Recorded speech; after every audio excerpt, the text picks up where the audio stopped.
Then we had the R-Truth video, where this is like this sentimental music with some copyright-free images that we have here. R-Truth talks about being born in North Carolina and remembering when the doctor held him as a baby. And we get a doctor holding a small baby where it reads dramatization underneath it.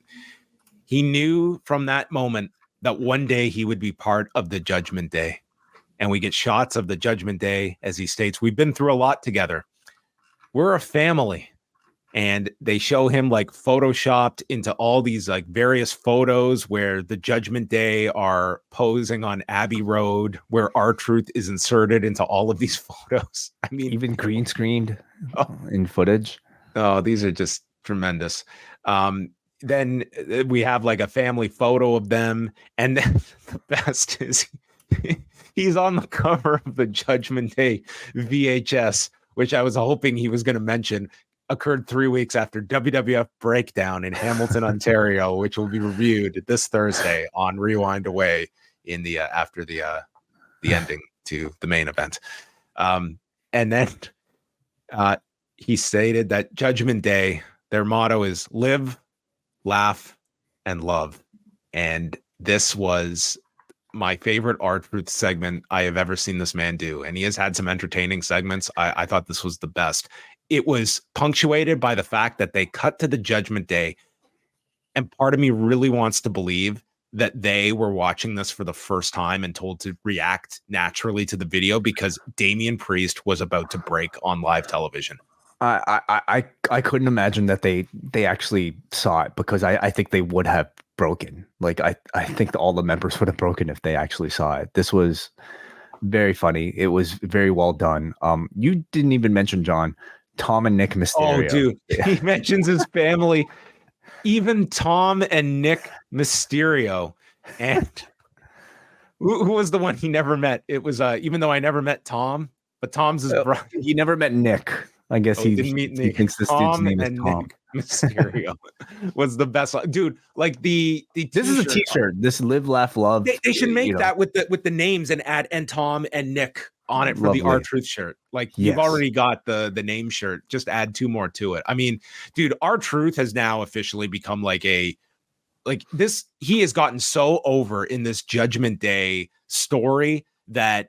Like he's Sami Zayn and the Miz, he was by far like got the biggest reaction of like anyone out there. He's Sami Zayn in the bloodline. You know, he's maybe not that status, but like he's certainly approaching it. And I think that's certainly the intent. You know, as we've discussed like in the weeks prior, his inclusion into the Judgment Day, this ultra serious, like brooding emo group, brings a great deal of levity to the Judgment Day, and actually makes the Judgment Day far more dynamic and interesting.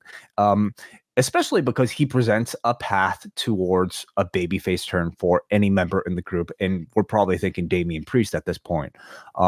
So what, you know, please carry on with the segment recap, because there were a lot of interesting seeds planted as well. Yeah. Damian Priest stays like Rhea is pissed and says this needs to end. And Priest says, yeah, but that was pretty good quality.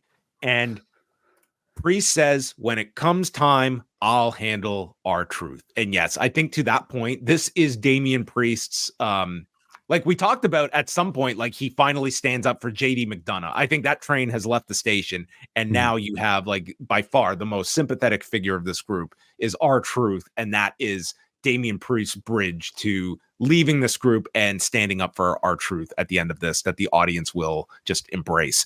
So Rhea then brings up DIY and if they're concerned. And Balor's response is DIY, they'll need CPR, MRIs, and EMTs.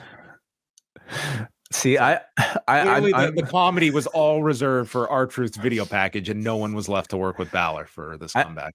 I think Balor should have read that without maybe like he should have just been showed a cue card so he could read that live on air so we could see his natural reaction, because I guarantee you he probably would have cringed a bit reading those lines. And then you had Priest and Rhea, who continue to have friction between them, where Priest denies that Drew is his enemy despite the cash-in attempt last week, and Rhea having the prior work agreement with Drew, and then he brings up Nia Jax to Rhea. So we are continuing the problems between Damian Priest and Rhea Ripley. But this video was excellent. It was really funny. It was very good. And you know what? It really has not taken the serious edge off of Judgment Day at all. Like they were able to go right from that R-Truth video to continuing to play with all the interesting character dynamics you have going on here. You have whatever's going on between Priest and Rhea. You have tension, obviously, between Priest and Drew McIntyre that they continue to be setting up. Now Rhea and Nia, Balor and Priest versus DIY, CPR, MRI. And you continue to have, I think, JD be the butt of like R-Truth's jokes that I think makes JD a lot more interesting than without. So they're doing really well with all of this.